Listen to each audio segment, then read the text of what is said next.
Without wasting any other time, I try my level best कि देर से मैं कोशिश कर रही हूँ, and I can understand your feeling as well. और आई होप कि ये अब कंटिन्यू रहे और इसमें कोई डिस्कनेक्टिविटी ना हो। तो फॉर्मली सबसे पहले मैं आप लोगों को जो है ओवरव्यू देती हूँ। आपके 2 कोर्स हैं 6559 एंड 6560 जो आज से स्टार्ट हैं।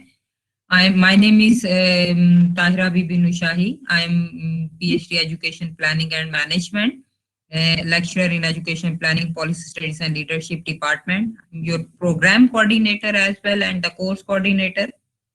आप लोगों में से हो सकता है कुछ स्टूडेंट्स का मेरा पिछले सेमेस्टर में 6557 और 58 के अंदर आप लोगों के साथ इंटरेक्शन हुआ हो, और कुछ जो स्टूडेंट्स हैं आप लोगों के मैंने इस दफा इंटेंशनली कोशिश की कि आपके साथ मेरा दोनों ग्रुप्स इस वक्त साइमल्टेनियसली 2 ग्रुप्स चल रहे हैं 6559। एक की मैं आपके कोऑर्डिनेट कर रही हूँ as a RP resource person, और दूसरा ग्रुप जो है वो मैंने अलॉट किया है शकील अहमद को। He is also our PhD scholar and he is in our university as a assistant registrar. और दूसरा ये है कि सेकंड जो ग्रुप आज आपका होगा 6560, उसमें 2 ग्रुप्स है। मैंने इंटेंशनली ये कोशिश की है कि दूसरा ग्रुप जो है वो आज मैं लूं 6560 का, जो कि इस ग्रुप में नहीं है स्टूडेंट। लेट्स सी रैंडमली कौन सा ग्रुप और किस तरह से बने हैं। तो अब हम स्टार्ट करते हैं इससे। सेशन जो है पीपीटी एक तो अपलोड नहीं हो रही है, जिसमें कि मैं आप लोगों को एक ओवरव्यू देना चाह रही थी आपके आज के कोर्स का, कि आपने किस तरह से 6559 कोर्स जो है इसमें और 6560 कोर्स जो है इसमें आपने कौन से यूनिट्स और किन किन एरियाज को करना है। जैसे आप देखते हैं कि फॉर्मली सेशंस को शुरू करने से पहले, एंड डोंट वरी अबाउट कि अगर हमारा कनेक्टिविटी इशू नहीं होगा तो मैं आपको 9 के 9 यूनिट्स जो है I will cover all that 9 units. अब हम बात करते हैं जब इस कोर्स की, तो कोर्स से पहले कुछ इश्यूज हैं जो मैं आपके चैट बॉक्स मुझे नजर आ रहा था, वॉइस इशू के था, लेकिन मैं आप लोगों की कमेंट्स को सुन रही हूँ और मुझे कई दिनों से ईमेल्स और मैसेजेस भी आ रहे हैं। और उन मैसेजेस में से एक मैसेज जो सबसे ज्यादा है that is about reappear in workshop. So don't worry about it. If you have attended the workshop, तो समटाइम ऐसे होता है कि आपको पता है सिस्टम हमारे सब सिस्टम्स भी हैं। डाटा आईसीटीज के पास है, आप रीजन्स के साथ कनेक्टिव हैं, वहां से ये डाटा एग्जामिनेशन की तरफ जाता है। तो कहीं ना कहीं पंचिंग में या कोई इशू हो सकता है। अगर आपने अटेंड की है तो no need to provide any evidence. आप सिंपली एक एप्लीकेशन अपने रीजन को दें। वो ये रीजन जो है आपका एलएमएस अकाउंट पे, जैसे मैं आप लोगों को बताया है कि 925 से मैं आप लोगों का इस सिस्टम के अंदर लॉग इन होने की कोशिश कर रही हूँ। तो ये सिस्टम इज सेंसिटिव इनफ कि जो जितनी दफा मैंने अटेम्प्ट किया है कंटिन्यूअसली, उतने अटेम्प्ट्स जो हैं इसको ये शो करता है, और जिसके बाद फिर ये पता चलता है, सारा रिकॉर्ड मौजूद होता है कि कौन सा स्टूडेंट्स कितनी देर तक रहा है और उसने कौन कौन से सेशंस अटेंड किए हैं। इसलिए आप लोगों एप्लीकेशन दें, वो डाटा जो है उससे चेक करके और वेरीफाई करके और आप लोगों को जो है वो भेज देंगे, करेक्शन कर देंगे। इट वुड बी बेटर कि आप उन्हें पोस्ट कर दें। अगर आप नियरेस्ट रीजन सेंटर जो आपका है, आप जिस रीजन में है वो अगर करीब है और अपने लिए अप्रोचेबल भी है, तो आप वैसे फिजिकली भी दे दें, लेकिन बेहतर है कि आप उसको टीसीएस एप्लीकेशन को कर दें। और इसके बाद फिर हम अगर देखते हैं कि इन इश्यूज को किस तरह से रिजॉल्व किया जा सकता है। अच्छा, अब सेकेंडली जो बात आ जाती है वो ये है कि अब हम बात करते हैं आपके वर्कशॉप के लिए। आई होप कि आप लोगों ने थर्ड सेमेस्टर स्प्रिंग 2021 की fee as a continue student submit कर ली होगी, और आप इस वक्त वर्कशॉप और असाइनमेंट सेकंड असाइनमेंट के फेज के ऊपर हैं। और आप लोगों में से जो इस सिस्टम के साथ ओडीएल सिस्टम, जिसको हम ओपन डिस्टेंस लर्निंग सिस्टम कहते हैं, इस सिस्टम के साथ न्यू अगर हैं, तो आपके लिए थोड़ी सी सरप्राइजिंग चीजें ये होंगी कि आप एक सेमेस्टर के का रिजल्ट आउट हो रहा होता है, एक सेमेस्टर के आपको प्रोसेस में होते हैं और नेक्स्ट सेमेस्टर की आपकी प्रिपरेशन होती है, क्योंकि हमारे पास आपको पता है तकरीबन 13 से 14 लाख स्टूडेंट है, तो हम उसी हिसाब से फिर जब इतना ह्यूज नंबर है तो उस तमाम के तमाम सिस्टम और चीजें जो हैं उनको मैनेज कर रहे होते हैं। फिर इसके साथ कोविड है, इसने आपके ऑलरेडी तमाम के तमाम सिस्टम्स और चीजों को जो है वो स्टॉप भी किया है और कहीं ना कहीं हर्डल्स और चीजें भी क्रिएट की हुई हैं। So hope for the best with the sessions and this course as well 6559 ये आपका कंपलसरी कोर्स है और कंपलसरी कोर्स में आपने क्या करना है। इस कोर्स के अंदर हम सबसे पहला यूनिट जो है that is about the introduction to the process of education planning, हम इसकी बात करेंगे, जिसमें plans, objectives, planning for planning, planning organisation, data gathering and processing, planning when begins, formulation of plan, plan implementation and pitfalls of the planning, ये आपके unit 1 की headings हैं। Unit 2 जो है that is about educational planning process in Pakistan, particularly हम इसमें देखेंगे कि पाकिस्तान के अंदर जो प्लानिंग स्टेजेस हैं, यानी किस टाइप के हमने आज तक प्लान जो है वो बनाए हैं, किन किन टाइप्स को फॉलो किया है, हमारा किस तरह के प्लान्स ऑलरेडी रहे हैं, हम उनको डिस्कस करेंगे पर्टिकुलरली पाकिस्तान के सिनेरियो के अंदर। फिर उसके बाद हम देखेंगे कि हमारा जो प्रोसेस एजुकेशन प्लानिंग का वो कॉन्स्टिट्यूशन प्रोविजंस के अंदर प्लान्स फॉर्मुलेट कैसे होते हैं, प्रोजेक्ट्स किस तरह से प्लानिंग की जाती हैं, फिर एडमिनिस्ट्रेटिव मशीनरी क्या आ जाती है, फिर आपके एलोकेशन ऑफ डेवलपमेंट फंड्स किस तरह से होते हैं, इनको हम देखेंगे और कोशिश करेंगे कि कवर करेंगे आपके 18th अमेंडमेंट से पहले और 18th अमेंडमेंट के बाद की चीजों के साथ। फिर इसके साथ आ जाता है आपका नेक्स्ट यूनिट 3 होगा, इसमें हम बात करेंगे, अब देखें हमने प्लानिंग प्रोसेस की डिफरेंट स्टेजेस और उन स्टेजेस से रिलेटेड टेक्निकल चीजों को इस कोर्स के अंदर देखेंगे। आप इससे पहले जो 4 कंपल्सरी कोर्सेज पढ़ चुके हुए हैं, they are about the basic concepts of education planning, जो कि आपके स्कैटर डिफरेंट कॉन्सेप्ट से जो कि एज ए एजुकेशन प्लानर आपको रिक्वायर्ड होते हैं। अब हम जब बात करते हैं एजुकेशन प्लानिंग, फिर उसके बाद हमने दूसरी स्टेज जो कोर्स की देखी थी that is about the plan implementation and management है, जिसमें के आपका एक प्लान इम्प्लीमेंटेशन स्टेज के ऊपर in the form of project कैसे इम्प्लीमेंट हो रहा होता है, उसके लिए as a educational planner and educational implementer, जिसको हम मैनेजर भी कहते हैं, उनको किन किन टूल, इक्विपमेंट्स, किन स्ट्रेटजीज, किन एलिमेंट्स और कौन कौन से कॉन्सेप्ट्स की अवेयरनेस जरूरी है। अब यहाँ जब हम बात करते हैं प्रोसेसेस ऑफ एजुकेशन प्लानिंग, तो इस प्रोसेस के अंदर रहते हुए आपको कौन कौन सी टेक्निक्स चाहिए हैं, कौन कौन से कॉन्सेप्ट्स चाहिए हैं, उनमें से एक कॉन्सेप्ट आपके चैप्टर नंबर 3 के अंदर है और वो है कि as an educational planner how we can drive the objectives, how we can determine the objectives. फिर उन ऑब्जेक्टिव्स के साथ एज एजुकेशनल प्लानर हमने कहते हैं बहुत से कंस्ट्रेंट्स हैं, पिटफॉल्स हैं, जिनको के हमने लेकर चलना है और एज एन एजुकेशनल प्लानर हमारा बिहेवियर टुवर्ड्स दोज कंस्ट्रेंट्स कैसा होना चाहिए।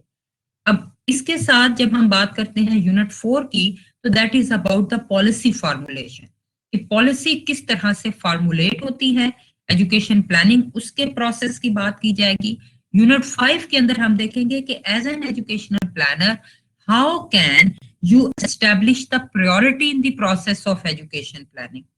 फिर इसके साथ आगे आ जाता है आपका जो आपने स्कूल मैपिंग के कॉन्सेप्ट को देखा है, यहाँ पर हम देखते हैं कि अल्टीमेटली जब आप स्कूल की लोकेशन को प्लान करने लगते हैं तो आपने कैचमेंट एरिया क्या होता है, डिटरमिनिंग द स्कूल मैपिंग क्या है, स्कूल मैप प्रैक्टिस क्या मौजूद है, इनको हम डिस्कस करेंगे। फिर जब हम यूनिट 7 की तरफ मूव करेंगे तो that is about the statistics as a tool of education planning, how the statistics techniques and statistics datas help educational planner as a tool or the instrument in the education planning process.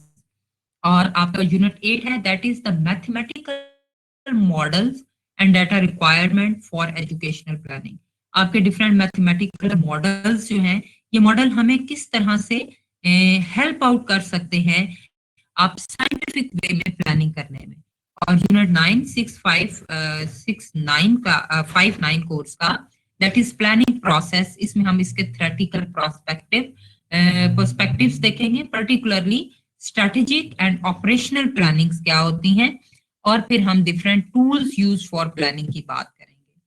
ठीक है, सो आगे हम अब चलते हैं formally अपना unit जो है उसको स्टार्ट करते हैं। दिस इज द, आप कह सकते हैं कि a brief intro of your this course, और थोड़ा सा टेक्निकल भी है। And be confident, I am from last 10 years मैं एजुकेशन प्लानिंग मैनेजमेंट प्रोग्राम जो है आपका MA education planning management plus PGD educational planning management, इन दोनों को कोऑर्डिनेट भी कर रही हूँ।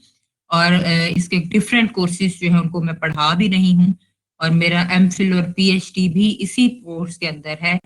सो whatever the queries and the questions you have in your mind, I will try my level best in your mind that will help you कि आप उस क्वेश्चंस के थ्रू आप नॉलेज वर्ल्ड के अंदर रहते हुए क्रिटिकल एजुकेशनल प्लानर किस तरह करना सीखेंगे, बल्कि as an citizen of a country जिसमें कि आपके हर स्टेज के अंदर बहुत सारे इश्यूज और प्रॉब्लम्स हैं, उन प्रॉब्लम्स और इश्यूज को आप किस तरह से रिजॉल्व कर सकते हैं, हम उसके ऊपर बात करेंगे और उस माइंड सेट की तरह काम करेंगे। सो अक्सर आप में से जब कभी स्टूडेंट्स हमसे कोई क्वेश्चन पूछते हैं relating to the course selection, relating to the आप कह सकते हैं decision about the understanding of the prospectus, और फिर उसके बाद जब वो उस बात को समझ नहीं पाते हैं and they start giving blunder in selecting even their courses, फिर मैं उन्हें अक्सर ये कहती हूँ कि हाउ इट कैन पॉसिबल कि we give you a responsibility of an educational planner at a national level और एज एन इंस्टीट्यूशनल लेवल, कि आप एक प्रोस्पेक्टस से 5-6 जुमले नहीं पढ़ सकते हैं, you can not even write an application to the your region. मैंने ग्रुप में देखा कि स्टूडेंट आर आस्किंग कि give me a specimen for the application, कि जिसको मैं जाके कर सकूं। ठीक है, एज अ एजुकेशनल प्लानर आपको एक इंडिपेंडेंट थिंकिंग, एक इंडिपेंडेंट सोच के साथ साथ आप लोगों को हर इश्यू और प्रॉब्लम को कैसे सॉल्व करना और अंडरस्टैंड करना है आपके लिए वो बहुत जरूरी है। अगर आपके माइंड के अंदर देखें, एजुकेशनल प्लानिंग या प्लानर बेसिकली क्या है, एक आपकी सोच है। अगर आप उस सोच उस चीज के साथ, जैसे हम कहते हैं ना रिसर्चर, एक रिसर्चर और एक स्कॉलर जो होता है उसका thinking style managing the issues और प्रॉब्लम डिफरेंट होता है as compare to a layman person.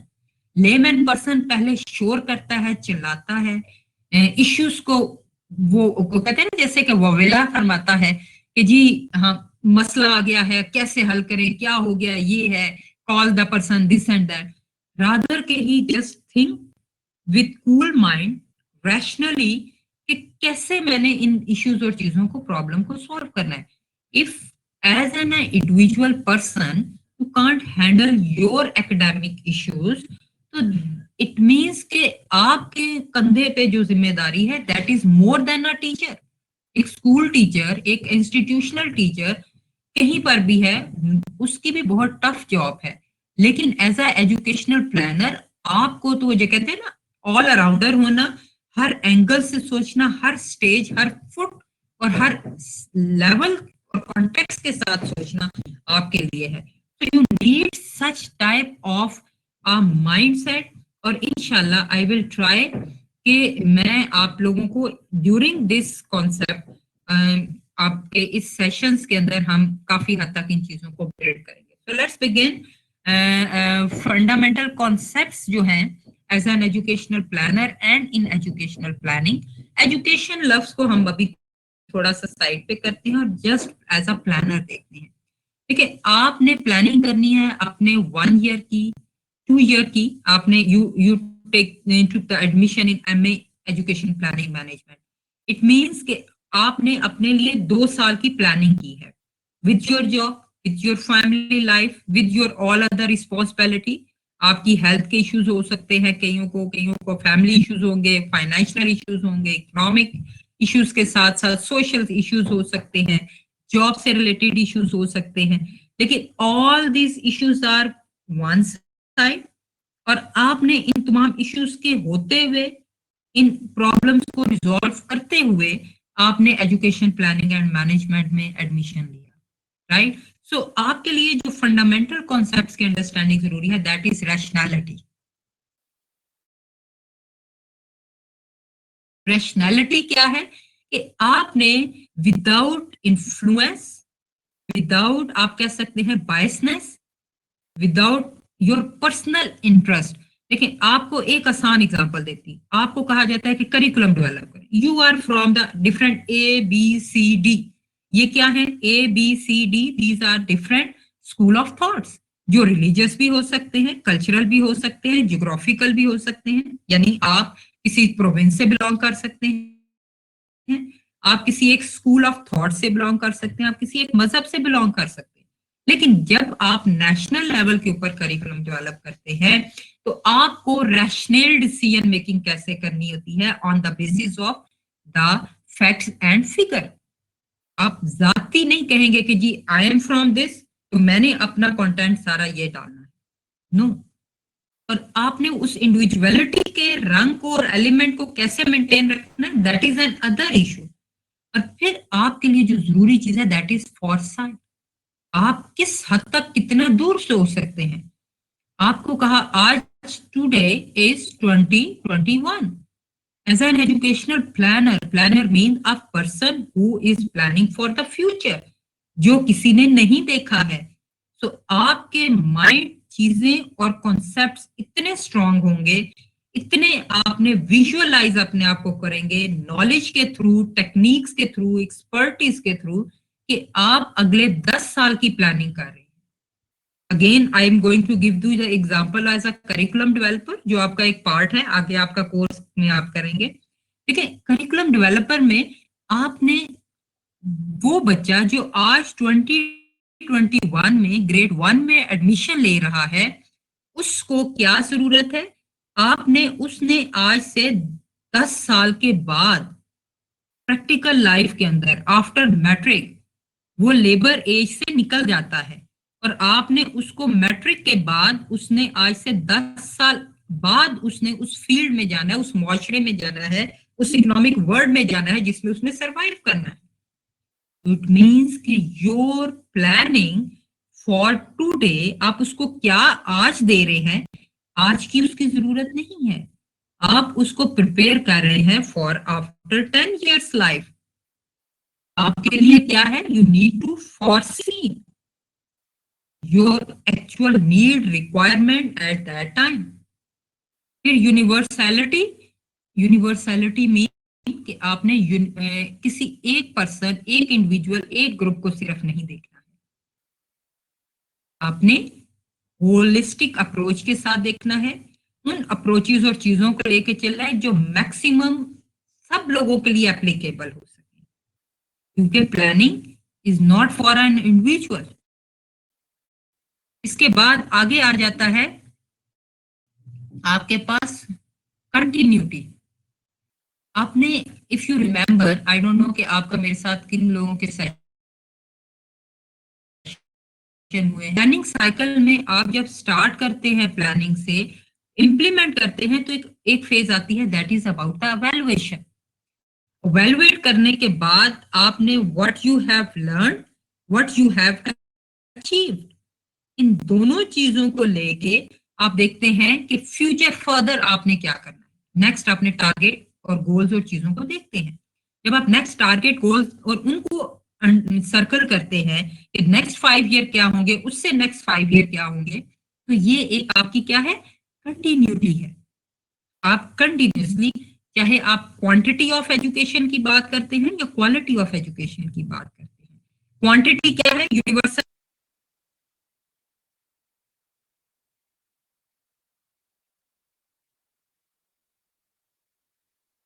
Universalization of primary education, ये आपका एक स्लोगन है, ये क्वांटिटी है। आपने 100 मस्ट बी इन स्कूल, तो ये क्वांटिटी है। अब क्वालिटी क्या है कि वो कितने सूटेबल हैं, कितने एडजस्टेबल हैं सोसाइटी के लिए, कितने फ्रूटफुल हैं सोसाइटी और इकोनॉमिक वर्ल्ड और अपनी लाइफ के लिए, तो ये क्वालिटी है। अब दोनों चीजों में कंटिन्यूटी है। आप अभी तक 60% से आगे नहीं आप टारगेट अचीव कर सके लिटरेसी के। अ person who can read and right and basic numeracy, इस पे आप 60% पर है और लेस देन 60% पे है। तो आप बाकी चीजें यानी quantity and quality, still we have different benchmark. We haven't 100% quality and we haven't 100% quantity at any level and age. तो अब हम क्या कहते हैं कि ये इसीलिए प्लानिंग कंटिन्यूअस है, क्योंकि फ्यूचर आपका फॉर वन टाइम फ्यूचर नहीं है। आपका फ्यूचर कल आपका क्या होगा? प्रेजेंट होगा, और फिर जो आपका फर्दर आगे फ्यूचर है। So that's why you need a continuity. फिर इसके बाद एडमिनिस्ट्रेटिव कैपेसिटी। यस, आपने ये देखना है कि आपके कौन से कॉन्सेप्ट्स, कौन से एलिमेंट्स को किसने कैसे मैनेज करना है, चाहे वो फाइनेंशियल है, ह्यूमन रिसोर्स है, फिजिकल रिसोर्स है, या आपके लॉजिस्टिक स्पोर्ट्स और रिसोर्सेस है। किसी भी तरह के आपके ह्यूमन रिसोर्स कैपेसिटी क्या है, वो किस हद तक टास्क और चीजों को मैनेज कर सकते हैं। You people are here, we are developing a capacity among you कि आप as a planner and manager किस तरह से चीजों को डील कर सकते हैं और करते हैं। एनीवेज, इसकी डिटेल आगे फिर हम साथ साथ फर्दर एग्जांपल्स में भी देखेंगे। So these are basically the fundamental concepts as an educational planner you required. अब आगे आ जाता है एलिमेंट्स ऑफ प्लानिंग। सबसे पहली बात तो आ जाती है कि formulation of planning and determination of objective. देखिए, पॉलिसी आपने जो फॉर्मुलेट करनी है, आप पाकिस्तान के अंदर देखते हैं, आप let's stop this slide here, और मैं आपको बताती हूं कि हमारे पास सबसे main source that give you a direction क्या है? आपका कॉन्स्टिट्यूशन। कॉन्स्टिट्यूशन क्या होता है कि वो एक ऐसा दस्तूर है जिसके थ्रू आप तमाम के तमाम कानून और चीजें बनाते हैं और लेकर आते हैं। आपका कॉन्स्टिट्यूशन से आप क्या करते हैं? आपके कॉन्स्टिट्यूशन में आपके एजुकेशन के बारे में क्या दिया हुआ है? Have you knowledge about it? आपके after 18th amendment your constitution is saying that article 25A, every child, every person at the age of 16 must be in a school। इसीलिए वहां शैल यूज है, और ये रिस्पॉन्सिबिलिटी किसकी है? State. State shall provide the free and compulsory education to all the children person who is at the age of 16। यानी कि आपके जितने भी पाकिस्तान के अंदर बच्चे 1 साल से 16 साल की एज के अंदर हैं, वो तकरीबन आप समझ लें 1 साल नहीं 5 साल का, यानी ग्रेड 1 से लेकर 10 तक की एजुकेशन फ्री एंड कंपल्सरी है। Now this is about the basic education. अब इससे आगे है आपकी पॉलिसीज क्या होती हैं? These are the broader statements, right, जिनको हम एम्स भी कहते हैं। These are broader statements that give you the direction of your education system. जब आप एजुकेशन पॉलिसीज बनाते हैं, आप एक गूगल करें वर्ड और देखेंगे पाकिस्तान की एजुकेशन पॉलिसी की हिस्ट्री क्या है। जब आपके पास 2010 की पॉलिसी थी, 1998 की पॉलिसी थी, आप 1998 2010 की पॉलिसी में देखते हैं, आपने नोट किया है कि 2009 के अंदर और उसके बाद आपका हायर एजुकेशन कमीशन एकदम फ्लोरिश हुआ। लेटेस्ट एजुकेशन पॉलिसी के अंदर आपके बहुत सारी चीजें, primary, secondary, vocational, higher education सब ऐड होने के साथ साथ एक और चीज ऐड हुई है, that is the non formal education system. इसका मतलब है कि जो चीजें आपकी पॉलिसीज के अंदर होती हैं, आप उसके थ्रू आगे क्या करते हैं, अपनी प्लानिंग करते हैं कि हमने इनको गोल की फॉर्म में लेकर चलना है। और वो गोल क्या होते हैं, आपके 10 ईयर, 5 ईयर, 20 ईयर्स प्लान होते हैं। और उन प्लान्स को आप फिर आगे फर्दर प्रोजेक्ट्स की फॉर्म में इंप्लीमेंट करते हैं। पॉलिसीज के अंदर दिया गया होगा आपने हायर एजुकेशन के क्या स्टैंडर्ड लेने हैं, प्राइमरी लेवल क्या करना है, अचीव ड्रॉप आउट रेट को कम करना है, आपने आउट ऑफ स्कूल चिल्ड्रन को लेकर आना है, एनरोलमेंट इंक्रीज करनी है। फिर इसके साथ साथ फॉर्मल सिस्टम को इनहेंस करना है, एलिमेंट्री लेवल पे क्या काम करना है, सेकेंडरी लेवल पे क्या करना है, करिकुलम को कैसे इंप्रूव करना है। These are the broader areas of your policy planning. अब उससे आगे स्टेज आ जाती है, दैट इज प्लान। और प्लान क्या होता है, ये आपका टाइम फ्रेमवर्क होता है। अब आपने पॉलिसी में कहा कि आपने नॉन फॉर्मल एजुकेशन के थ्रू आप आउट ऑफ स्कूल चिल्ड्रंस जो हैं उनको आप लेकर आना चाहते हैं इनसाइड एजुकेशन सर्कल। तो फिर इसमें आपकी जो प्लानिंग है वो क्या है कि अचानक एकदम से कोई मैजिक स्टिक नहीं है कि आप उठा के तमाम जो इतने लाखों की तादाद में आपके pass out of school children हैं उनको आप स्कूल के अंदर लेकर आए। आप फिर टारगेट रखते हैं कि 5 ईयर के अंदर आपने क्या करना है, नेक्स्ट 5 ईयर 20 टारगेट रखेंगे कि 20 ईयर्स के अंदर हमने 100% इसको अचीव करना है, या नेक्स्ट 10 ईयर्स के अंदर करना है। तो 5 ईयर प्लान लेना है, प्रोस्पेक्टिव प्लान लेना है, किस तरह की प्लानिंग करनी है। तो डिटरमिनिंग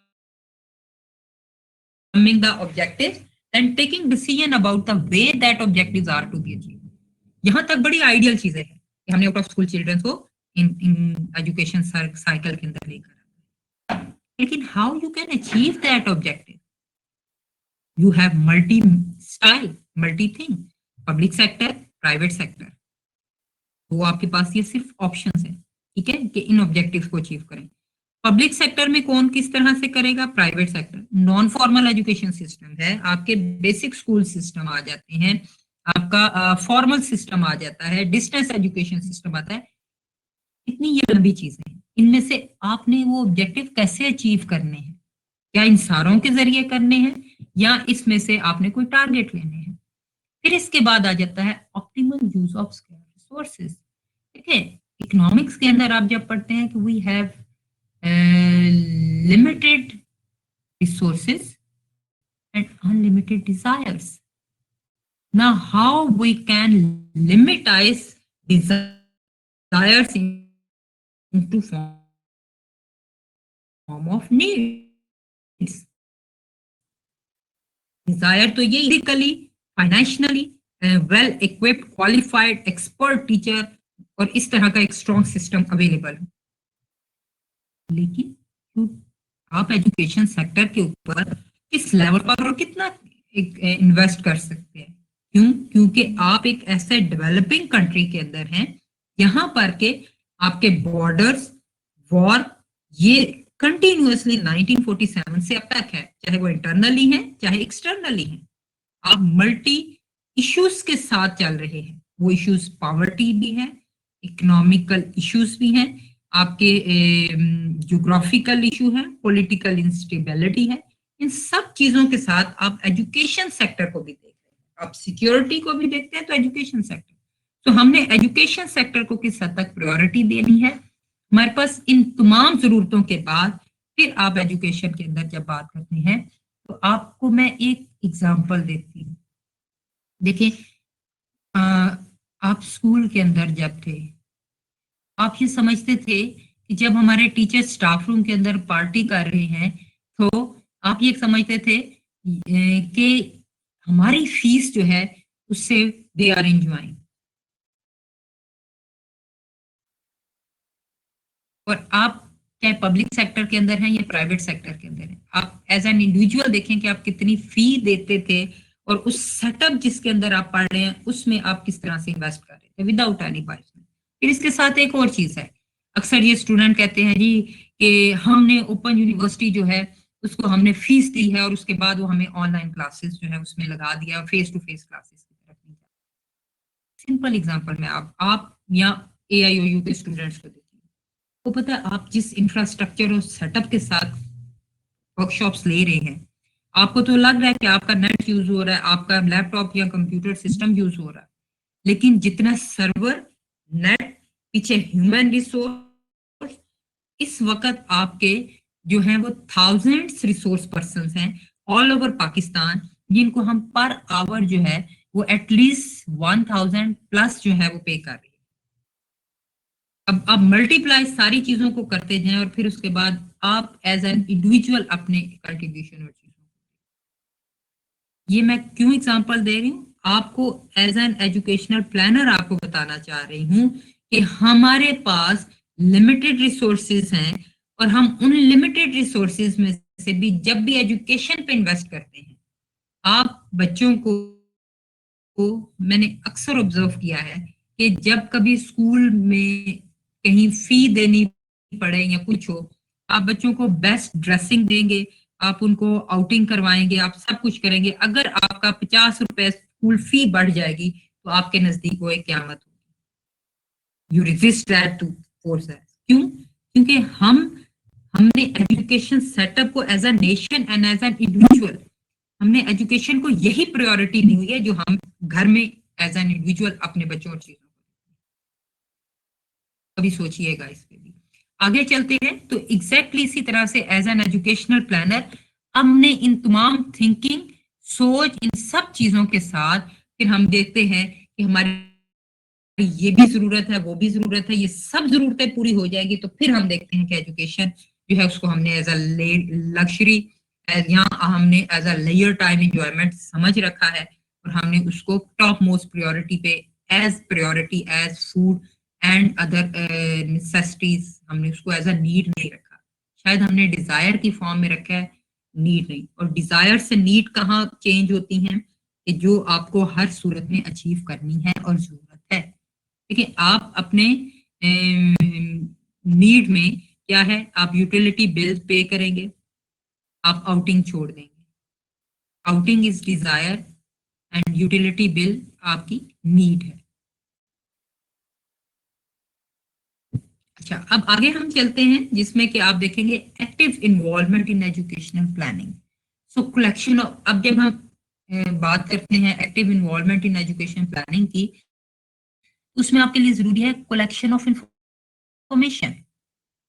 देखिए मैं अक्सर अपने स्टूडेंट को ये एग्जांपल देती हूँ, you want to go to Lahore, you are here in Rawalpindi, आपने लाहौर जाना है, लाहौर जाने के लिए तो 120 रास्ते बन जाते हैं। आप पेशावर के थ्रू भी लाहौर जा सकते हैं, आप AJK के थ्रू भी जा सकते हैं, आप सरगोदास के थ्रू भी जा सकते हैं, इवन रावलपिंडी से आप डायरेक्ट GT रोड से भी जा सकते हैं, मोटरवे से, बाय एयर, बाय ट्रेन, बस, बहुत कुछ है। लेकिन आपके पास ये इंफॉर्मेशन होगी तो आप डिसीजन लेंगे ना।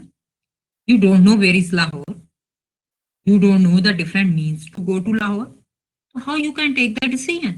Exactly, the information, relevant information, correct and authentic information is as important as to decide your destiny. So collection of information, और collection के लिए पूरे प्रोसेस होते हैं, वो हम आगे जब स्टैटिस्टिक्स में बात करेंगे और इंस्ट्रूमेंट्स पे करेंगे तो हम उस पर भी आगे देखेंगे। इसके बाद दूसरी चीज आ जाती है, वो है, और ये कंटिन्यू है वो, और पर्टिकुलरली पब्लिक सेक्टर में आप देखें कि आप क्वार्टरली, ईयरली आप अपने स्कूल का डाटा जो है वो अपने रेलिवेंट EDO के साथ शेयर करते हैं। यहाँ आप कितने इनरोल्ड हुए स्टूडेंट, कितने ड्रॉप आउट हुए, कितने पास हुए, कितने फेल हुए, टीचर्स की क्या परफॉर्मेंस थी, स्कूल के फाइनेंशियल रिसोर्सेज कहाँ कहाँ यूज हुए, आपका स्कूल के इश्यूज क्या थे, तमाम आप जितना भी परचेज, जो बिल, सब सबका सब रिकॉर्ड होता है। वो बेसिकली क्या है, that is a collection of information. और कलेक्शन ऑफ इंफॉर्मेशन क्या होती है? कलेक्शन ऑफ डाटा की सेकंड फेज है। जब हम बात करते हैं ना collection of data, collection of data तो ऐसा ही है कि 5 स्टूडेंट, 6 स्टूडेंट, 10 स्टूडेंट। अब उन 5, 6, 10 स्टूडेंट के अंदर से कितने क्या उन्होंने उनका स्टेटस था, that is in the form of information. फिर अब बात आगे करते हैं rational allocation of educational resources. ठीक है, रैशनल उसी तरह से जैसे आप अपने घर का बजट लगाते हैं। जब आप नेशनल, प्रोविंशियल लेवल पे, इवन डिस्ट्रिक्ट लेवल पे प्लानिंग करते हैं, या एक स्कूल और एजुकेशनल इंस्टीट्यूशन के हेड के तौर पर आप प्लानिंग करते हैं, प्राइवेट सेक्टर के अंदर भी, तो आप क्या करते हैं? Allocation of educational resources. आप अपना बजट देखते हैं, उसके बाद आप देखते हैं, देखिए salary and the utility bill of your institution is one of the most important. ठीक है, अब यहां आप देखते हैं, ये तो हो गया एक स्कूल के इदारे की हद तक। एज एन एजुकेशनल और नेशनल प्लानर, आपने रिसोर्सेज को एलोकेट किस तरह करना है एजुकेशन सेक्टर में? आपके पास प्राइमरी लेवल है, अब तो अर्ली चाइल्डहुड और अर्ली चाइल्डहुड एजुकेशन की आ गई, primary level education, elementary level education, secondary level of education है, हायर सेकेंडरी लेवल है, आपका ग्रेजुएट कहते ना हजारों ख्वाहिशें हैं। अब यहाँ और हर ख्वाहिश के अंदर भी बहुत से इशू हैं। चलिए let's take the example of the primary education. Primary education में आपके पास लिमिटेड स्कूल्स हैं, इनरोलमेंट रेशियो ज्यादा है। अगर इनरोलमेंट रेशियो है, टीचर स्टूडेंट रेशियो है, स्कूल और रूम और एरिया स्क्वायर जो है वो आपके और स्टूडेंट रेशियो आप चेक करते हैं, फिर आप अपनी पॉपुलेशन ग्रोथ को देखते हैं, क्योंकि आपने अगले 10 साल के लिए प्लान करना है। और पॉपुलेशन ग्रोथ का रेशियो आप देखें तो वो भी आप कैलकुलेट करेंगे कि आपके इन फ्यूचर इतने स्टूडेंट बच्चों ने अगले 5 साल के बाद उनको they required a primary school. फिर इसके साथ उन स्कूल्स को अपग्रेड करना जो ऑलरेडी एग्जिस्ट है, उनको कंटिन्यूसली चलाना, फंक्शनल करना।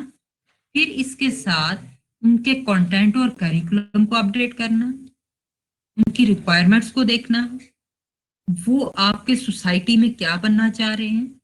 प्राइमरी लेवल ऑफ एजुकेशन का आपको पता है सबसे ज्यादा हाईएस्ट आउटपुट होता है बाकी लेवल ऑफ एजुकेशन। आप आउटपुट टू सोसाइटी में बात कर, अब मैं सैलरी की बात नहीं कर रही। आउटपुट टू सोसाइटी क्या है कि आप जिस प्राइमरी लेवल के ऊपर आप सिविक सेंस और हाउ टू लिव के कॉन्सेप्ट ज्यादा देते हैं, जो आपकी ओवरऑल सोशल डेवलपमेंट जो है उसको जो है वो आपका प्राइमरी लेवल ऑफ एजुकेशन जो है वो कवर करता है। तो rational allocation of educational resources, तो अब हम किस लेवल ऑफ एजुकेशन को, किस सेक्टर ऑफ एजुकेशन को, किस मोड ऑफ एजुकेशन को कहाँ कहाँ पर हम इन्वेस्ट करेंगे। As an educational planner this is one of the toughest task. फिर आप देखते हैं कंटिन्यूअल डिसीजन मेकिंग। कंटिन्यूअसली आपने वंस यू हैव इन्वेस्ट, आपने अगर देखें कि जब आपने जैसे ही प्लान को एज अ प्रोजेक्ट इंप्लीमेंट करते हैं तो क्या होता है, आप मॉनिटरिंग स्टार्ट हो जाती है, मॉनिटरिंग मैकेनिज्म स्टार्ट होता है, and there is a difference between monitoring and evaluation. और मॉनिटरिंग मैकेनिज्म आपको क्या करता है, यू प्रोवाइड डायरेक्शन कि आप डेली टास्क एक्टिविटीज को अचीव कर रहे हैं या नहीं कर रहे हैं। जहां आप देखते हैं कि आप स्लो हैं या plan A B C dummy activities को ले आते हैं और उसको कंटिन्यू रखते हैं। मींस के एजुकेशनल प्लानर को कंटिन्यूसली डिसीजन, सिर्फ डिसीजन मेकिंग नहीं करनी है, आपने उस मैकेनिज्म के अंदर भी रहना है। कहीं आप कहते हैं जी ये रेड फीता सिस्टम है, ब्यूरोक्रेटिक सिस्टम आ जाता है, आप कहीं उसके गुलाम गर्दिशों में फंस जाते हैं। And on going planning, on going planning आपने क्या करना होता है कि जब प्लान इंप्लीमेंट भी हो रहे होते हैं तो यू हैव, जो मैं आपको चैप्टर 3 में बताऊंगी कि प्लानर्स नेवर गिव अप करता है वंस, क्योंकि आपने एक ऑब्जेक्टिव डिटरमिन कर लिया है तो वो ऑब्जेक्टिव डिटरमिन करने से पहले की, अभी आप देखिएगा स्लाइड्स में हम देखेंगे कि कितनी एक्सरसाइज है, कितनी रिगरस और कंटिन्यूअसली एफर्ट है टू अचीव द टारगेट। क्योंकि आपने रैशनल एलोकेशन ऑफ रिसोर्सेज किया, आपने इंफॉर्मेशन कलेक्ट की, आपने डिसीजन लिया कि why primary, why not secondary, why not higher education. जब आपने इतने डिसीजन के बाद प्राइमरी लेवल पे पहुंचे हैं, आपको उसको फेलियर की तरफ तो नहीं ले जाने देना। प्लानिंग फेलियर के लिए तो नहीं होते हैं, तो सक्सेसफुल बनाने के लिए होते हैं। तो फिर आप ऑनगोइंग प्लानिंग के साथ साथ करते हैं ताकि तमाम के तमाम इश्यूज और हर्डल्स जो है उनको आप अचीव कर सकें। So planning is basically process in deciding the objectives of और गोल। एन ऑर्गेनाइजेशन सेक्टर भी हो सकता है, इंस्टीट्यूशन भी हो सकता है, स्कूल हो सकता है, लेवल ऑफ एजुकेशन हो सकता है, कोई भी किसी उस पे, to meet them through suitable strategies, कि आप द बेस्ट ऑब्जेक्टिव को अचीव करने की स्ट्रेटजी क्या है और उसकी पॉसिबिलिटी और उसका लेवल ऑफ सक्सेस क्या है। क्योंकि we have limited resources, we can't afford कि हम वेस्टेज करें जी, हाफ प्लान करके हाफ पे करके चीजें फेंकते चले जाएं। नो। और हमने क्या करना है, प्लानिंग बेसिकली क्या है, आपकी what, who, how, when and where, last में आप देखें, ठीक है, लास्ट में व्हेन नहीं वेयर है। व्हाट का मतलब है कि you have to achieve the determine the objectives, कि करना क्या है, हम अपनी फ्यूचर जनरेशन को कहाँ ले जाना चाह रहे हैं, और कौन ये सब करेगा, कौन सी एडमिनिस्ट्रेशन होगी, कौन से लेवल ऑफ टीचर्स होंगे, किस तरह का मैकेनिज्म होगा, हाउ, फॉर्मल सिस्टम के थ्रू करेंगे, नॉन फॉर्मल सिस्टम के थ्रू करेंगे, आप डिस्टेंस एजुकेशन के थ्रू करेंगे, आप किस सिस्टम के थ्रू अचीव करेंगे ये टारगेट। और ये तो नहीं है ना कि वंस प्लान तो आप कहें जी जिंदगी के लिए एक प्लान बन गया बस अब चलता रहेगा चलता रहेगा चलता रहेगा। नो, प्लान हमेशा टाइम बाउंड एक्टिविटी है, वो 1 साल है, 5 साल है, 10 साल है, 20 है, 3 साल है, 50 साल है, या बात। एंड वेयर, वेयर मीन्स कि आपने कोई प्लान हवा में तो नहीं होने है ना, वो किसी ना किसी ज्योग्राफिकल लोकेशन के अंदर होनी है, ठीक है। सो आपने इन तमाम चीजों के साथ आगे चलना है, that is plan. So to plan is to divide or design something to be done or some actions to be carried out, to arrange beforehand, simplest, जो करना चाह रहे हैं उसको, जो करना चाह रहे हैं उसको आप पहले से मैनेज करते हैं, प्लान डिजाइन करते हैं। Planning is a process of studying the future and arranging the programmes of operations.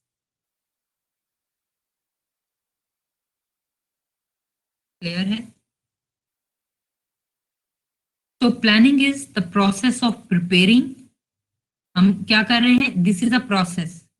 Process जब भी होगा तो जेन में साइकिल ले, सर्कल एक रखें जिसके डॉट डॉट डॉट मिलते हैं और उसका कोई एंड नहीं है, कंटिन्यूअसली है, लिंक्ड है, कनेक्टिविटी है उसमें। और इस प्रोसेस के थ्रू हम क्या करते हैं, set of decisions, what and what not, when and where and how, continuously taking set of decisions. Basically planning क्या है, it's a set of decisions कि ये करना है, ऐसे ऐसे करना है, इन रिसोर्सेज के साथ करना है, इस जगह पर करना है, इन लोगों ने करना है, पर ये हमारा टारगेट है और इस टाइम पे खत्म करना है। तो these are basically the decisions for action in the future, not for present. We not plan for past and present. We always plan is for the future. So directed and achieving goal by different optional means. अगर नहीं है तो आप news latest means जो है उनको achieve करेंगे। देखिए, मैं आपको इसकी एग्जांपल एक सिंपल ऐसी देती हूँ, क्योंकि आप जिस सिस्टम के अंदर पढ़ रहे हैं मैं उसको आपकी अंडरस्टैंडिंग के लिए कहती हूँ। When in 1974 जब पीपल्स ओपन यूनिवर्सिटी बनी, एवरीवन वाज लाफिंग कि हाउ इट कैन पॉसिबल एक बंदा घर टिल इन 20 सेंचुरी, यानी आप समझ लें कि 2000 में भी, इसमें भी आपके तमाम universities, I do remember in 2014 when I was in a conference in Punjab university, तो आफ्टर आप कह सकते हैं कि कंप्लीशन ऑफ पेपर प्रेजेंट, मेरे साथ कुछ मेरे पीएचडी के और स्कॉलर्स भी थे, तो थोड़ा टाइम था, दे स्टार्ट डिस्कसिंग कि हाउ इट कैन पॉसिबल कि जी स्टूडेंट जो है वो घर बैठा असाइनमेंट कर रहा है और आप उसको पास कर रहे हैं और वो डिग्रियां ले रहा है। ऐसे सिस्टम नहीं है ये। देखिए, हमने इस चीज को रियलाइज करना, आप खुद सोचे, इवन आई कांट थिंक, जब मैं 2011 में when I join this university और आप तमाम के तमाम स्टूडेंट्स हमारे पास सीपीएम के आते थे यूनिवर्सिटी में, मेन कैंपस में पूरे पाकिस्तान से, जहां हमारे पास 100 200 से अब हम एडमिशन नहीं देते थे। वहां जब वर्कशॉप होती थी तो हम ये सोचते थे कि क्योंकि हम मेरिट बेस्ड प्रोग्राम है, आप में से मुख्तलिफ लोग हैं, रेयर ही है कि हो सकता है कि डीजी खान से एक स्टूडेंट हो, 5 स्टूडेंट जो हैं वो लाहौर से हों, 2 स्टूडेंट कराची से हों, 3 स्टूडेंट क्वेटा से हों। तो हाउ इट कैन पॉसिबल कि हम उनको उन रीजन्स में, उन सेंटर्स में तो वर्कशॉप नहीं करवा सकते। तो पहला हमने स्टेज जो लिया वो ये था, मॉडल ये था कि आपने डिफरेंट रीजनल कैंपसेस के अंदर वर्कशॉप सेंटर्स बनाए।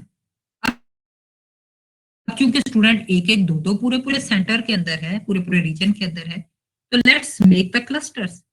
और उन क्लस्टर्स के साथ हमने क्या किया कि ये जो था 2000 एंड 2020 जो आपकी वर्कशॉप पीछे से ऑनलाइन शुरू हुई है, इससे पहले हम वीडियो कॉन्फ्रेंसिंग के थ्रू क्लस्टर्स रीजन्स के अंदर रहते हुए वर्कशॉप करवाते थे।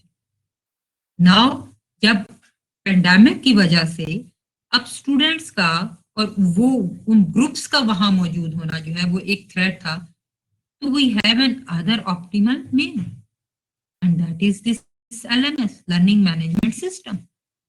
और इस सिस्टम के अंदर रहते हुए with all limitation, still Allama Iqbal open university is one of the successful university जो इन लाखों स्टूडेंट्स को ऑनलाइन जो है वो इस सिस्टम के थ्रू ले रही है।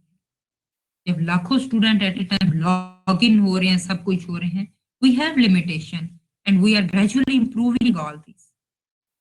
देखिए, और यही प्लानर की सोच है। आप प्लानर कभी भी विद वन स्टेप 100% नहीं अचीव करता, और वो ये नहीं सोचता कि अच्छा 100% अचीव नहीं होगा, इतनों को इशू होगा, इतनों को ये होगा, तो नो जी, हमने ये काम ही नहीं करना। नो, क्योंकि आपकी ऑन गोइंग प्लानिंग भी चल रही होती है। आप लोगों ने नोटिस किया होगा कि जैसे ही आप एलएमएस पे लॉगिन होते हैं, लास्ट टाइम आपके पास एक ही लॉगिन का था, अब आपके पास 3 वहां पर विंडो खुल रही है। एक के अंदर फेस टू फेस वर्कशॉप है, एक के अंदर असाइनमेंट्स का है, और एक के अंदर आपकी ऑटम 2020 वर्कशॉप्स का है, क्योंकि हमने 3 डिफरेंट सर्वर पे दिया। लास्ट डेट के ऊपर जब सेशन हो रहे होते थे और उसी टाइम पे स्टूडेंट असाइनमेंट देते थे, तो एक ह्यूज ट्रैफिकिंग वजह से हमारे सिस्टम सारे के सारे लॉग आउट हो, लॉग इन ही नहीं हो सकते थे। मैं ये क्यों एग्जांपल आपको दे रही हूँ कि एज एन एजुकेशनल प्लानर हम कभी भी चीजों को जो है वो स्टॉप नहीं करते हैं। हम स्टेप लेंगे तो प्रॉब्लम भी आएंगी ना। आपने एमए ईपीएम में एडमिशन लिया है, तो you have achieve many thing, I congratulate you कि एटलीस्ट आपने वन सेमेस्टर में with all the limitation, pandemic की लिमिटेशन थी, आपको पर्सनल हेल्थ के इश्यूज होंगे, फैमिली के इश्यूज के साथ साथ अपने असाइनमेंट्स की लॉग, आपके लिए हो सकता है बहुतों के लिए टाइपिंग करना एक न्यू सिस्टम हो, बट यू स्टिल मैनेज। फिर उसके बाद आपकी ऑनलाइन लॉग इन होना, आप कोशिश करते रहे, जैसे मैं 30 मिनट्स तक लॉग इन कर रही हूँ, I try my level best, but it doesn't mean कि जी लॉग इन नहीं हो रहा तो मैं सिस्टम को बुरा भला कह के साइड पे कर दूंगा। We manage that. आपको नहीं पता, मेरे पास इस वक्त free internet, different internet sources की डिवाइसेस हैं, इस पे मैं कंटिन्यूअसली चेक कर रही थी कि किसके थ्रू मैं आपके साथ लॉग इन हो सकती हूँ। तो ये कैसे और किस तरह हो सकता है? प्लानर ऑप्टिमम भी होता है, ऑप्टिमिस्टिक भी होता है, और पेसिमिस्टिक भी होता है। पेसिमिस्टिक क्या होता है? वो इस हद तक होता है कि वो नेगेटिविटी को देखता है। इट्स अ गुड थिंग कि to highlight the negative things, लेकिन to highlight only negative thing for the sake of criticism, that is not the mindset of a planner. Planner सिर्फ क्या करता है? टू हाईलाइट दोज थिंग्स कि उनको resolve कैसे कर सकते हैं। और मैं तो हमेशा उस स्कूल ऑफ थॉट से बिलोंग करती हूँ जो हमेशा ये कहती हूँ कि if in a room when you are discussing something and 10 people are in the room, और उन 10 में से 9 लोग are agreed with your ideas and one is not agreed, मैं कहती हूँ go and talk to with him, not to convince him, just to get the area point of view of that one individual. ये नहीं कि नो ने ठीक कह दिया तो ओके फाइन आप सक्सेसफुल हैं, no. As an educational planner and manager याद रखें, कोई एक इंडिविजुअल भी आपकी चीज को क्रिटिसाइज करता है, आप उसको जरूर सुने, क्योंकि हो सकता है कि वो जो चीज देख रहा हो, जो पिछले बाकी मेजोरिटी ना देख रही हो, वही कल को आपके प्लान की बहुत बड़ी लिमिटेशन बन जाए, right? So, planning is the process of preparing a set of decisions for action in the future, directing at achieving goal by optional means. You have many options, but limited resources. Limited resources के साथ साथ एक और चीज है जिसको हम constraints कहते हैं, हम आगे पढ़ेंगे, वो भी प्लानर के लिए बहुत सी hurdles क्रिएट करते हैं। तो नाउ हम प्लानिंग से अब एजुकेशन प्लानिंग की तरफ आते हैं ना, तो ये है कि आपके पास आ जाता है in the broadcast set, broadest sense जो है is the application of development with the aim of making education more effective and efficient.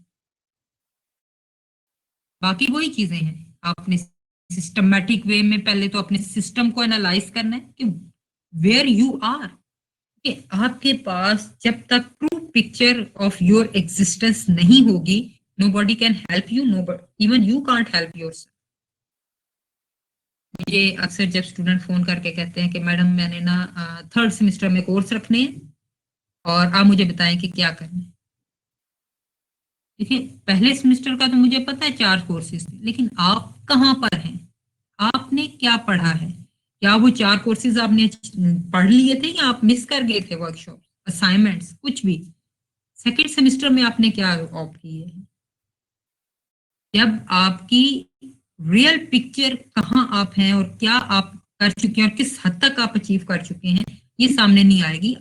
I as an expert of education planning and continuously 10 years say guiding my students education planning management, say I can't help you, and quite simple and understandable thing. So the process of educational development with the aim of making education more effective and efficient. अब 2 word हैं यहाँ पर, मैं थोड़ा सा आपको detail में इसलिए बता रही हूँ क्योंकि ये कॉन्सेप्ट आपके लिए बहुत जरूरी है। Effective and efficient. एफिशिएंसी क्या है कि आपके सिस्टम के अंदर जितना आप इनपुट डाल रहे हैं उसके अकॉर्डिंगली जो प्रोडक्ट आना चाहिए वो आए। एग्जाम्पल ऐसे है, 10 स्टूडेंट्स ग्रेड 1 में एंटर होते हैं, 1 ईयर के बाद वो 10 में से 5 ग्रेड 2 में जाते हैं, 5 जो है या ड्रॉप हो जाते हैं या वो रिपीट में आ जाते हैं। तो मतलब है कि आपका सिस्टम 50% एफिशिएंट है, क्योंकि आपने रिसोर्सेज एक साल में टाइम के साथ, मनी के साथ, फाइनेंशियल रिसोर्सेज सबके साथ आपने 10 लोगों के लिए इन्वेस्ट किया था और रिजल्ट में 5 आए। तो इसलिए आपके सिस्टम को एफिशिएंट होना यह है कि उसमें वेस्टेज कम से कम हो, और इफेक्टिव क्या हो कि वो जो 10 ग्रेजुएट हो गए हैं, चले सिस्टम एफिशिएंट है, 10 के 10 ग्रेजुएट हो गए हैं, 100% आपका सिस्टम जो है वो एफिशिएंट है, लेकिन वो 10 की सोसाइटी और मार्केट के अंदर तो वैल्यू कोई नहीं है। They can't even manage their individual issues and problems.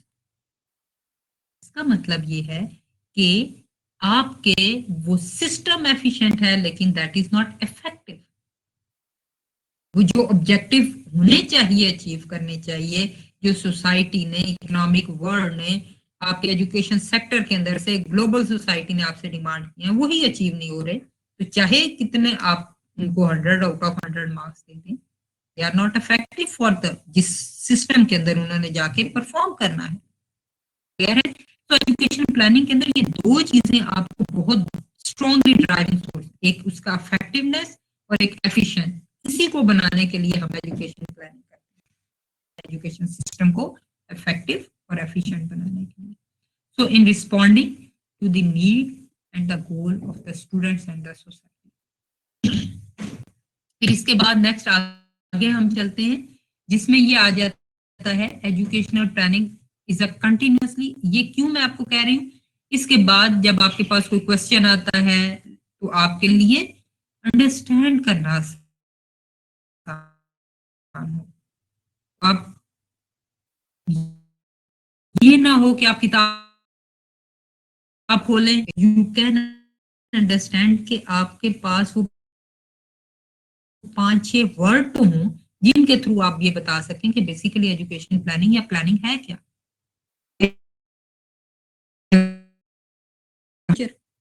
ये तो हर आते जाते बंदे को पता है। तो educational planning is a continuous one systematic process. Systematic means it has stages, steps. First step होगा तो तब सेकंड होगा।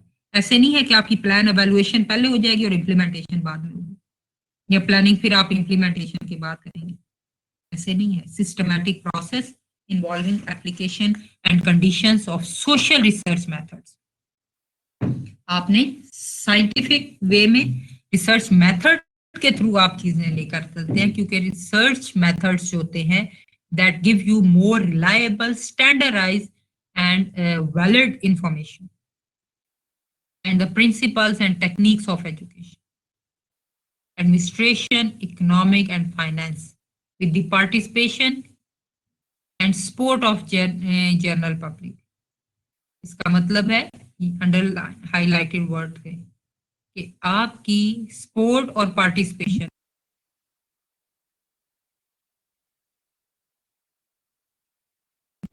दो तरह से है। इन द फॉर्म ऑफ टैक्स, क्योंकि गवर्नमेंट आपकी हमेशा, या इन द फॉर्म ऑफ फी आप आते हैं, ये आपको पब्लिक सेक्टर से आते हैं, पब्लिक से आते हैं। और दूसरा देयर डिमांड, देयर सपोर्ट। आप आज अगर आपके सिस्टम, एजुकेशन सिस्टम या एजुकेशन के किसी भी कंटेंट और करिकुलम को आपकी सोसाइटी और पब्लिक जो है वो सपोर्ट करना छोड़ देती है, तो you can't run for the one day that's education system. आप कहीं पर भी किसी कम्युनिटी में स्कूल चला रहे हैं, उस कम्युनिटी ने आपके स्कूल का बायकॉट कर दिया है, तो आपकी स्टैंडिंग एक दिन के लिए भी नहीं है। तो आपकी सोसाइटी, आपकी पब्लिक कितनी इंपॉर्टेंट है, with the view of securing adequate आपके education for people with definite aim. खाली नहीं है कि चलो स्कूल जा रहे हैं आ रहे हैं, well defined stage, grade 1 2 3, primary, secondary, elementary, उनके यानी आपके हर सिस्टम का फीडर सिस्टम और उसका प्रोडक्ट सिस्टम क्या होगा। इसके बाद social, cultural, economic development of country. 1 minute student.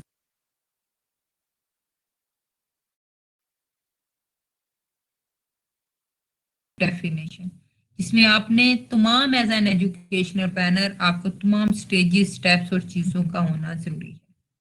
ये चीजें आप, ये आपका आउटपुट होगा जो आप लिखना चाहेंगे, करना चाहेंगे। ये आपका प्रोसेस है, ये आपका बैकग्राउंड है, ठीक है, और ये आपका सिस्टम है।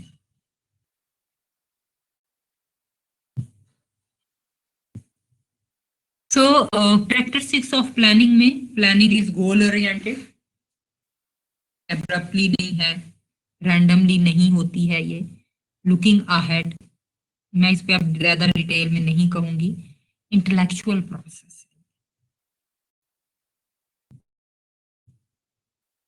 involves choice and decision making. It's a primary function of management. Even आप में से जिन्होंने मैनेजमेंट पढ़ा होगा, एक तो हम नेशनल लेवल पर प्लानिंग करते हैं ना, इवन जब आप प्लान को इम्प्लीमेंट कर रहे होते हैं तो मैनेजमेंट भी, फर्स्ट स्टेज मैनेजमेंट की या एलिमेंट ऑफ मैनेजमेंट भी प्लानिंग है। तो planning is a continuous process and जो इसका है progressive, all angles, all aspects, इसको आपने मैक्सिमम कवर करना होता है या एटलीस्ट डिटरमिनेट करना होता है। ऑब्जेक्टिव्स ऑफ द प्लान, अब आपने जब प्लान के ऑब्जेक्टिव्स होंगे तो that would be universally applicable objective. अब आपका यूनिवर्सली एप्लीकेबल ऑब्जेक्टिव क्या है? नंबर वन देखें, physical, mental and emotional adjustment of individuals to the society in which he is brought up. हम सिर्फ अगर स्टूडेंट या बच्चे को हम रीडिंग करवाते हैं तो उस रीडिंग के पीछे हम क्या कर रहे होते हैं? उसकी इमोशनल डेवलपमेंट कर रहे होते हैं टूवर्ड्स देयर सोसाइटी। हम उन्हें हकूकुल बात की बात करते हैं तो हम उसको इमोशनली अटैच कर रहे होते हैं as a responsible civic sense. Mentally जब हम उसको मैथ्स के सम करवाते हैं तो हम उसके अंदर लॉजिकल क्रिटिकल थिंकिंग जो है उनको डेवलप भी कर रहे होते हैं। जब आप सम आप देखते हैं ना सिंपली। फिर फिजिकली, फिजिकली क्या है? एक बच्चा पेंसिल उठाता है और एक लाइन ऊपर से नीचे तक लाइन के अंदर लिख रहा होता है, तो ये क्या है? उसकी साइकोमोटर डोमेन है। वो लफ्ज वन लिखता है। आप अभी बैठ के देखिए कितना माशाल्लाह अच्छा कमेंट कर रहे हैं, लिख रहे हैं, वर्ड लिख रहे हैं, आप टाइप कर रहे हैं, हो सकता है आप कई नोट्स भी ले रहे हो, पॉइंट्स लिख रहे हो। ये सब चीजें बेसिक क्या है? That is the your psychomotor domain जो डेवलप हुई है कि आपने अपने दिमाग, माइंड और विजन्स और अपने सेंसेस के थ्रू अपने मसल्स को किस तरह से आप यूज करके किसी प्रोडक्ट को लेकर आ रहे हैं। तो हम बच्चे को अलिफ सिखाते हैं, बे सिखाते हैं, 1 2 सिखाते हैं या ABC सिखाते हैं, और उस बच्चे को जो नर्सरी और ग्रेड 1 में या अपने बच्चों को पढ़ाते हैं उन्हें पता होगा जब बच्चा फर्स्ट टाइम 1 लिखता है तो उसके लिए वो 1 लिखना एक स्टैंडर्ड साइज के अंदर कितना डिफिकल्ट टास्क है। ये क्या है? बेसिकली क्या होते हैं हम, मेन एप्लीकेबल ऑब्जेक्टिव क्या है हमारा एजुकेशन का? वो एक ही है कि हम फिजिकली, मेंटली एंड इमोशनली 3 तरह की उनकी डेवलपमेंट करेंगे।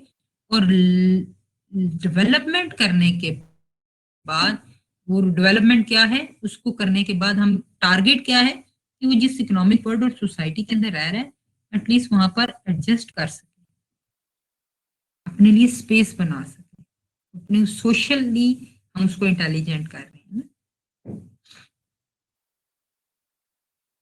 The economic validity of individuals and the society.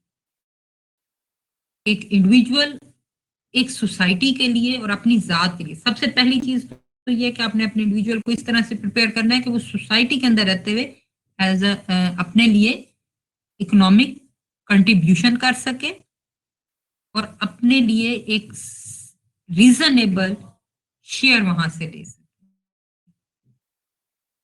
जिसमें आप dignity of work, labour, employment, work rules, ये सब चीजें उसमें आ जाती हैं। उसने किस तरह से रहना करना सीखना है, प्रेजेंट कैसे अपने आप को करना है, काम कहाँ कैसे करना है, करप्शन क्या चीज होती है, फ्रॉड क्या चीज होती है, राइट क्या होता है, इन्फ्रिंजमेंट ऑफ राइट कहाँ होता है। उसके बाद है the preservation of culture identity and the social value. These are basically the three major elements of your education system. One, individual की हम डेवलपमेंट कर रहे हैं, चाहे वो फिजिकल है, मेंटल है, इमोशनल है, सोशल है। सेकंड, हम उसको और एज एन इंडिविजुअल वो इकोनॉमिक वर्ल्ड में कैसे एडजस्ट कर सकते हैं, और एज एन इंडिविजुअल वो इकोनॉमिक वर्ल्ड में क्या कंट्रीब्यूट करके दूसरों के लिए इकोनॉमिक रिसोर्सेज क्रिएट कर सकता है सोसाइटी के। और तीसरी चीज ये है कि आपकी जो बरादरियां, जात, कल्चर, ये सारी चीजें आपकी शनाख्त है, और इस शनाख्त को आपने अपने फ्यूचर जनरेशन के लिए ना सिर्फ प्रिजर्व करना है बल्कि उनको आगे ट्रांसफर करना है। तो ये अदब हम क्यों पढ़ाते हैं, उर्दू अदब क्यों पढ़ाया जाता है? क्योंकि अदब सिर्फ अल्फाज नहीं है, जुबान लफ्जों से नहीं होती है, जुबान उन लफ्जों के पीछे मौजूद कल्चर और उसका इस्तेमाल है। हम उर्दू क्यों पढ़ाते हैं? सिर्फ कम्युनिकेशन के लिए तो हर बच्चा स्कूल में आता है, उस वक्त तक तो उसको बोलने के लिए कोई ना कुछ आ जाता है, तो हम उसको क्यों कंपल्सरी जुबान पढ़ा होते हैं? मिर्जा गालिब पढ़ते हैं तो हमें पता चलता है दिल्ली के क्या हालात हैं। फितरस बुखारी को पढ़ते हैं तो आपको उस वक्त के लफ्जों की, कहानियों की, सिचुएशन, चीजें, ये बेसिकली क्या है, डायरेक्ट और इनडायरेक्ट वे, क्योंकि जुबान आपका कल्चर होती है।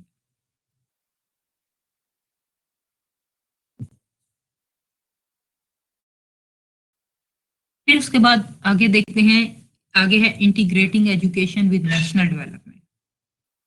देखें, पहले तो यही होता था ना, आप जब कह सकते हैं कि आज से 30-40 साल पहले एजुकेशन जो था वो यही था कि जी लिखना पढ़ना आ जाएगा तो चले जी खत पढ़ लेगा या खत लिख लेगा। फिर इसके बाद एक और ऑब्जेक्टिव आ गया, चलो जी नौकरी मिल जाएगी दफ्तर में।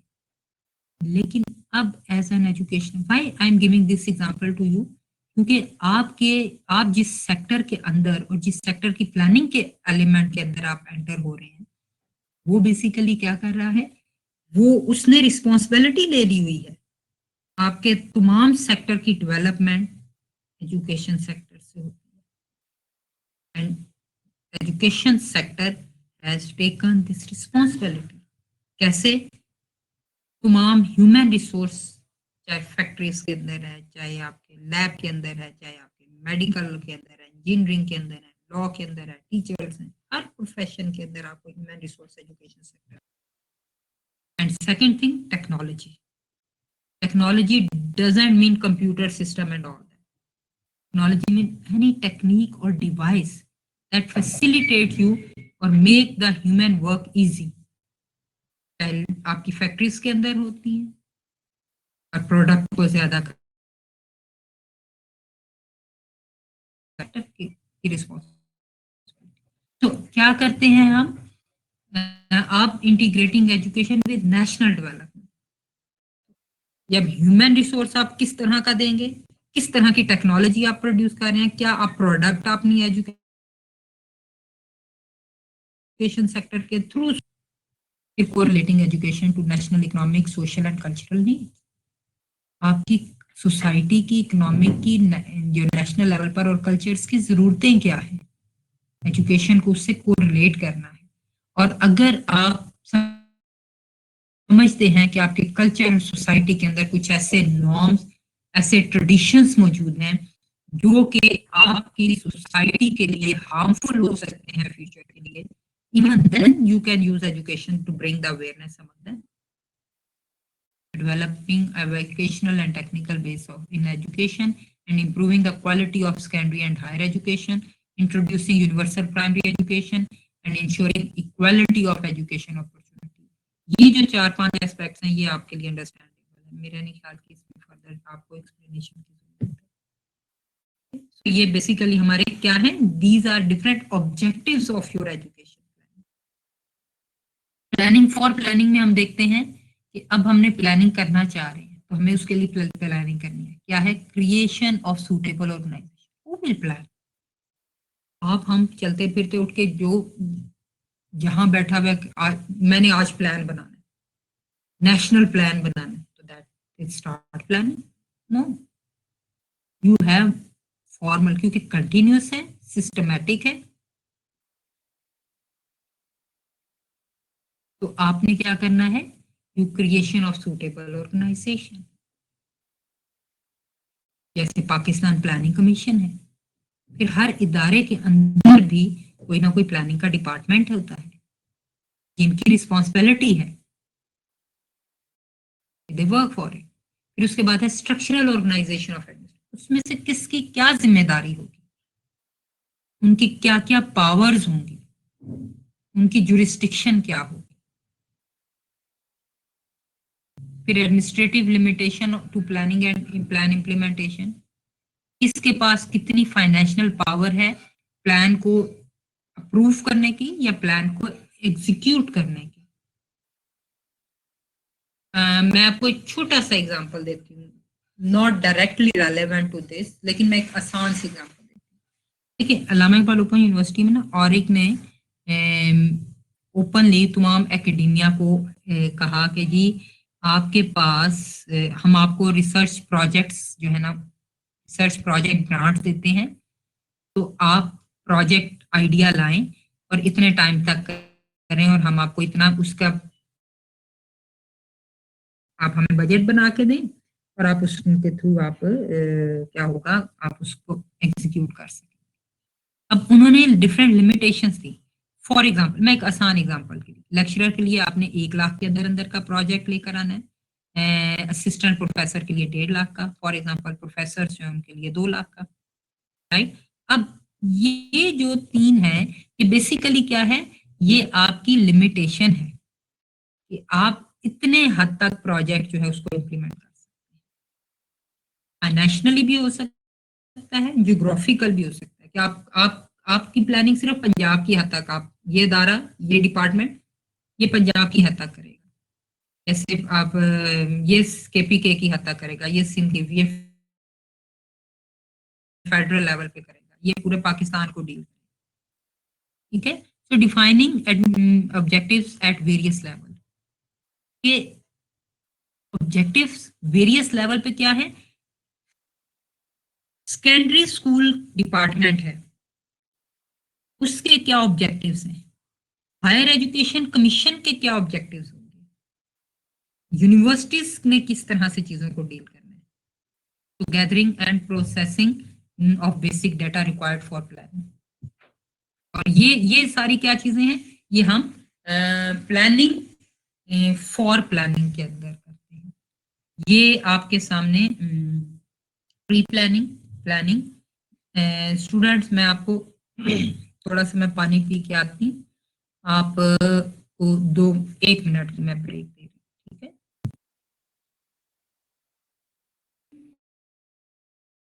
ओके जी, जब हम बात करते हैं प्री प्लानिंग की, तो उसके बाद एक नेक्स्ट स्टेज आती है जब हम प्रॉपरली प्लानिंग डिसाइड कर देते हैं कि अब हमने इस एरिया और इस डायरेक्शन में जाना है।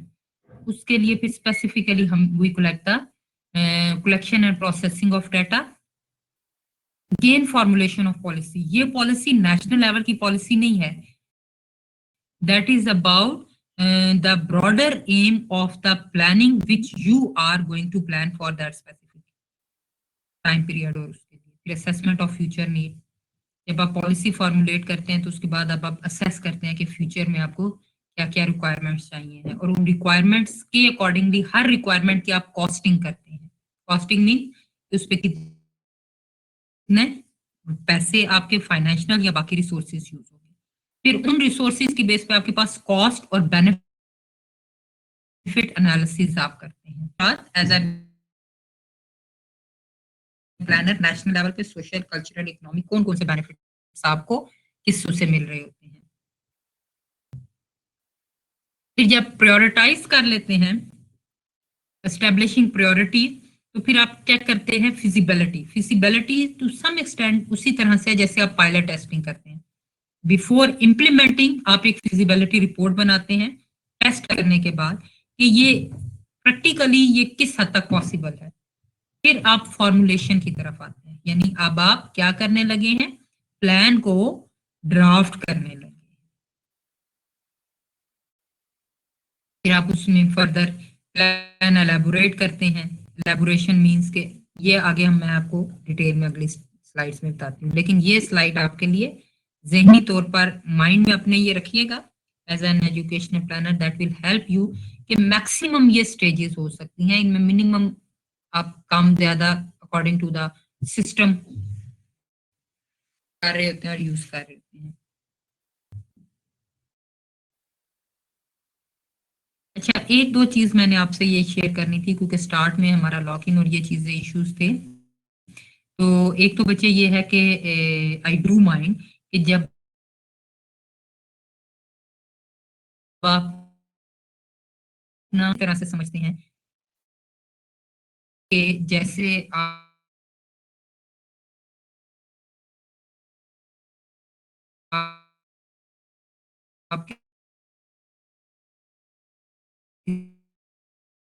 किसी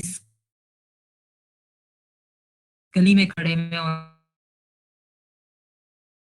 आप आपस में कमेंट और बातें, जैसे यू शुड बी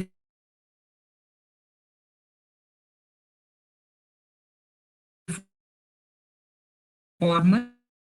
नहीं, आपको पता है जिस तरह से बात करने के एथिक्स हैं, एग्जैक्टली उसी तरह से ये ऑनलाइन चैटिंग और ऑनलाइन के भी एथिक्स हैं। आप कैप्स में बात नहीं कर सकते, आप लूज टॉक नहीं कर सकते हैं, और फिर ये तो एक बहुत फॉर्मल सिस्टम है, और you are the cream of the education system. Cream मैं क्यों कह रही हूँ? क्योंकि you need an extraordinary abilities, behaviour, role model, हर तरह से, क्योंकि आप प्लानिंग और मैनेजमेंट की तरफ जा रहे हैं। चलें आगे है recognition, recognisation and modernisation of administration. क्योंकि हमारा ऑलमोस्ट टाइम जो है वो हो चुका हुआ है, तो डोंट वरी, हम कल यहीं से आगे हम स्टार्ट करेंगे सेशन, ठीक है इंशाल्लाह। अगर हमें कोई लॉग इन इशू ना हुआ, अदरवाइज इट्स माय हैबिट, मैं टाइम पे स्टार्ट करती हूँ, ना एक्स्ट्रा टाइम देती हूँ, और ना ही मैं स्टार्ट जो है वो, क्योंकि आज आपका ये टाइम है, क्योंकि इसके बाद आगे ग्रुप्स और उन्होंने लॉग इन होना है। आई डोंट नो कि आप में से, मैंने इंटेंशनली कोशिश की है कि जो मेरे पास 6560 कोर्स है वो दूसरा ग्रुप हो, ताकि मैं एट ए टाइम पूरे आप लोगों की क्लास के साथ इंटरेक्ट कर सकूं। तो लेट्स सी कि दूसरा ग्रुप में आप में से कितने लोग हैं या कौन सा ग्रुप मेरे पास है। वो आज हम जब लॉग इन होके देखेंगे। 2 to 4 आपकी 6560 की वर्कशॉप है, मे बी मैं हूँ या एक दूसरी रिसोर्स पर्सन जो मैंने आपके 6560 के लिए लगाई है, दैट इज ताबिंदा कमर। तो या मैं होंगी या वो, हम दो ग्रुप्स आपके पैरेलल इस वक्त चल रहे हैं। तो wish you all the best. Start में थोड़ा लॉग इन इशू हुआ, जिसकी वजह से मैं बहुत कुछ आपको और भी बताना चाह रही थी, लेकिन इंशाल्लाह हम इस कोर्स के लिए 6559 मंडे को यहीं से स्लाइड नंबर 15 से आगे कंटिन्यू करेंगे, और उसके बाद